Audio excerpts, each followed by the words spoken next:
Right, now lean in because and look in the camera there. Right.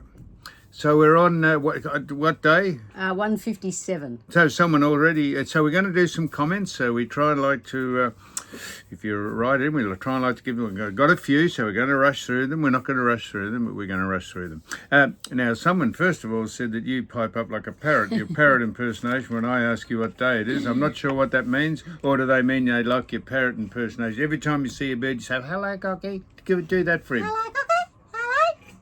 No, but he's just saying that my voice is a parrot. Like, what day is it? I say day 157. He's saying she pipes up like a parrot. So thanks, Kevin. Love Kev. you too. Right. But then he said, have a crack at the hooch at Byron Bay or a day trip at Nimbin. Maybe he was on the hoochie cooch. That's right. He's litten up a spliff and blown his. Right. So these are some now. Okay. So. Someone says we've had a lot of comments about wearing underwear and get it out and what was it the other one? Why don't you pull it out and all that sort of stuff? Just pull it out. We're Susie just wants wearing you to. underpants. These are the brief. These are sports briefs. See that? See, they're sports briefs. Now they're a little dirty because I sit on them, but sit on things. But they are sports briefs. You couldn't call that underwear. Look, that is BLK makes sportswear. And they are sports briefs. They are. Yes. You could get on the blocks for 100 metres and sprint with those with your singlet on. That's what they are. But generally what they are for, like the footballers, you put them on as a brief, as in to hold you, like your undies, and then you put your shorts on top of them. You can put the footballers put their shorts on top because that's their uniform. Yeah, that is quite acceptable. They're not underwear. Look, you wouldn't have underwear with that. That is them there. And there's BLK makes sports briefs. That's not underwear. This is underwear. Look, that's underwear. Oh, put it away. See, oh, no. That is underwear. See? Sit down. Well, I'm just showing you. Sit down. Well, what's the difference? That's underwear. So... I know we've had 100 of people say that sports briefs, they're knickers. Pull it out, Susie. All right. Tony said it's your boat, you can wear what you want. Well, I don't want to walk around in underwear. We have just in deference to you, and also we have lots of maintenance people come onto the boat. And people walking past, like that's right. You're out there in your undies. That's right. You're setting a new trend, undie Sunday. Yeah. Now we're at the Marina Mirage and Versace, and David Pascoe said the Chinese bought Versace. Well, the Chinese have bought everything. Someone was telling me that. Clive Palmer, someone wanted to see Clive Palmer's boat. Why didn't we? Fisk. Well, you can look it up on the internet, mate. We're not allowed to get out and film Clive Palmer's boat. We could do it when we were in the La Luna, the restaurant, where Sue sat in the moon, but it was backed onto there. But you can look at it. It's an extraordinary boat. And why did I say that? It's because someone said the Chinese have an airport next to an airstrip next to one of Clive Palmer's mining companies. Up in Darwin or Northern Territory. Well, I don't think it was in Darwin, but they said they just land there. They just fly in from China. No customs. They just fly in, fly out. They own a jetty, a wharf in the Northern Territory. We've leased or given them that. No wonder, as I say... if you're ever going to do any course at school, there's Chinese, because they'll take us over one day, because we allow all that to happen. Anyhow, David Pascoe said Versace were bought by the Chinese. And they haven't done a very good job of it, because it's a ghost town, but they're remodelling it. Steve from Portland said, "Have you missed me?" What does that mean? Steve was an avid fan of when we came up and always commented, so he's been missing in action. So obviously he's back watching us travel back home. Well, so he said, did you miss him? Well, I didn't know he was on board for a start, so it's hard to miss someone if you didn't know that they were there to be missed. But Steve, welcome back. Barry Planner. Barry Planner. Yeah. He said what did he say? Well, you speak. He said he watched us coming into Yamba on the webcam. So the entrance to the port, Marina, there must be a webcam and you can watch people going in I and think out. I'd already said that. Didn't we say that? Oh, I don't know. Oh, did we You say just that on Gary one? Penner. I know, I said that in one of the days. That's it. Now, These are your notes, they're not my notes. They're righto, yours. Andy DW, right? Now we've had several people. I'll just see if I can mention the other one. Several people. Andy W. Andy W. He's done it twice, just to reinforce the point. He said, if you have port and starboard, it saves confusion.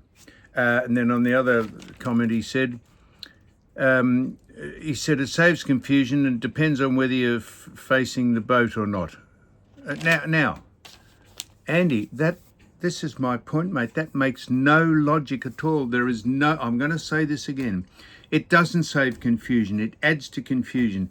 If you can say the port side is the left side of the boat as you face the bow and the right-hand side is the starboard side, how does that save confusion? Just say it's the left and the right. And if you're standing with you facing out the back of the boat, looking over the stern out the back of it, what is it? It is, if you turn round, it's still left and it's still right. And if you're turning out, you're looking out the back of the boat, it's still the left and right if you turn around. We always talk about which way the boat's going. And if I was backing the boat and I said to Sue, I said to Sue, I'm backing the boat. Tell me, do you want to steer it? So we just take it that the front of the boat is the back of the boat because we're backing it into somewhere.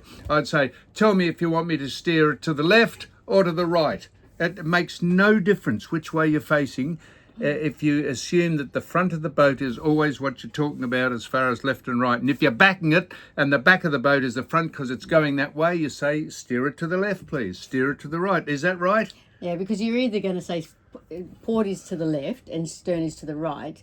And when you're facing the back of the boat, it's the opposite. So it's exactly the same. And therefore, you don't have to say port and starboard. There's just not. Thank you, Andy DW. Thanks for sending it in twice. Just to someone said this is Jan Klein. Jan Klein said she reckoned you were sauced. That is piss. Oh, really? Can you smell?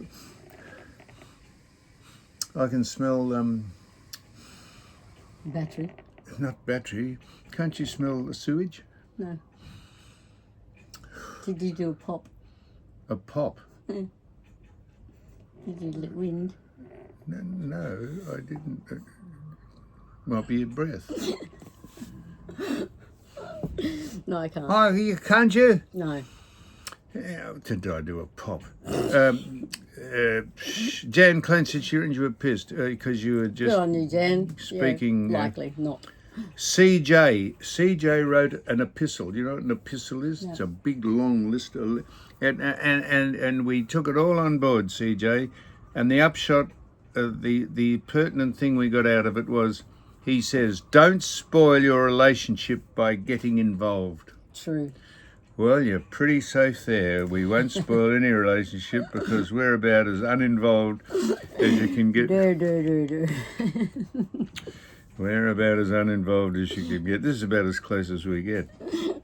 And go on, Matthew says what?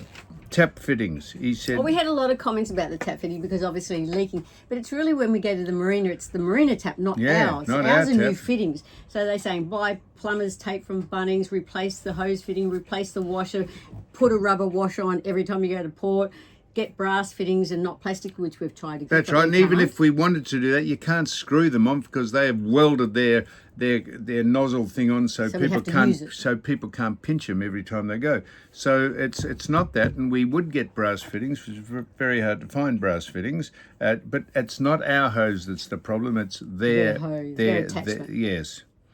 John Doyle says, how much money have you spent in the various marinas? Well, if you talk about renting the Coral Sea Marina, plenty. And if you talk about us giving maintenance people every time, we've got 2 maintenance people coming today here, hopefully at Coffs Harbour. One is to fix the steering arm, that's Flynn, and the other one is to fix the toilet, and that we think is Flynn as well. So But I think that what he wants to know is how much does it like cost per marina per staying overnight, and that probably averages like a berth overnight. It's roughly around what 100 to 160, 70 dollars. 100 to 150. That's correct. Oh, I'm sorry about that. Yep, 150 overnight. If you stay, yeah, you just do the math. Yep. Well, yeah. Pandas 8 Panthera. Pandas 8 Panthera.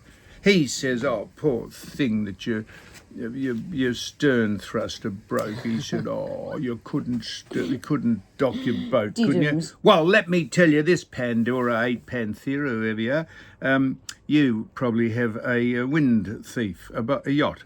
They are so simple to back in because they've got a keel and you've got a little engine and you tap it in. You've got a 45-ton boat where the wind and the current gets it, and if you've got another boat, I don't know why I'm telling you this, it is impossible to park a boat safely if next to another boat if there's only a cigarette paper between you.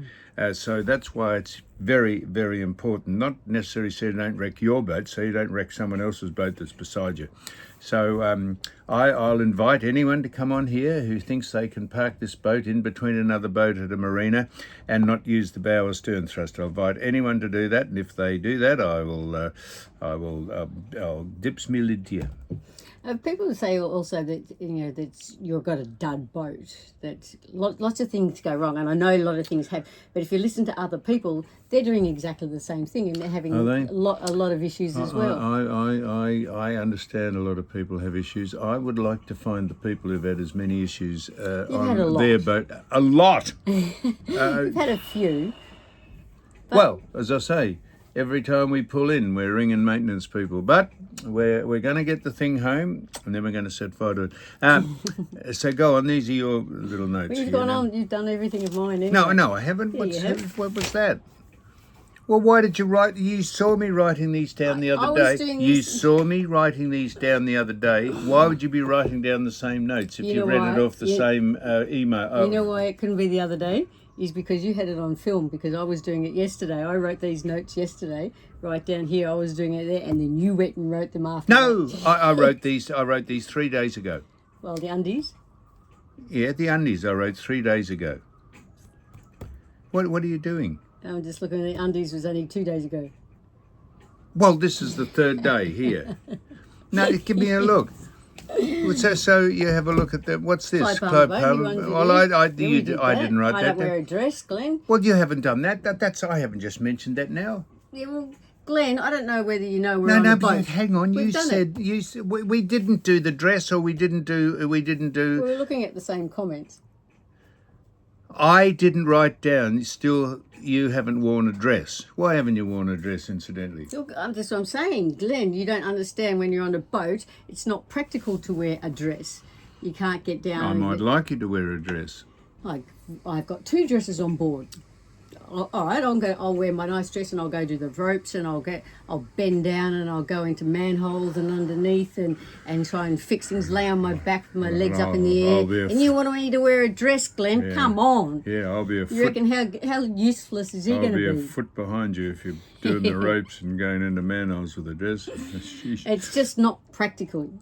I've got lots of dresses, but go it's not on. practical. So you said Barry Planner did the Grand Torrance. Someone said, David Wright said, Grand Torrance is a world record holder at water skiing. Yes. And you've been an Olympic representative at water skiing in the Seoul Olympics in 1988. In the demonstration sport. Correct. You didn't know Grand Torrance, the great boat broker. There's difference. There's different categories in water skiing. There's show skiing, there's tournament skiing, and there's speed skiing. Yeah, but that's like saying there's heavyweight boxing and there's middleweight and there's flyweight. If you're a world champion, you'd know all the world champions in the boxing. You would heard of them, wouldn't you? Yes, you have. You've heard of Floyd Mayweather? Yeah. You have? Mm-hmm. Yeah, of course. And you've heard of Muhammad Ali? Yeah, but these are current day people. So this is like I'm talking about when I went to Muhammad Ali is hardly a current day. If Muhammad Ali is a current day person, Muhammad Ali, I'm never going to win this. I'd like to see him. He's been dead for a decade. And Floyd. So anyhow, Sam is Sue. Agree with Sue. I'm wearing underwear. I'm not. You are. I am at the minute. And you'll get done for a decent exposure. Mick said you'll get done for a decent exposure, which Well, in order to be done for indecent exposure, Mick, you got to pull your dick out. A, I haven't done that yet, and B, you'd need a very strong pair of Specsavers. Your boat, Tony, your boat, you can wear what you want. We said that one. Yeah, Judy, nobody wants to see men in undies, but she presses play every time. Okay, well, look, so that's it. We just thought we'd fill in a bit of time where we're waiting for two maintenance people who could be the same person, one in the same person, Flynn. We are a captive audience here at Coffs Harbour. Yeah, Coffs Harbour. And anything else you'd like to say? No, I don't think there's anything we can possibly say. I'm sure we'll get more comments so we can read more at another time. Well, try not write duplicate, the same comments down as I write, or Here we this is a wasted. All right, now I'm turning it off. Now, did you look at the camera? That's it there. Look there. See, I've got my hand over it there. That's the camera there. Go on, lean in.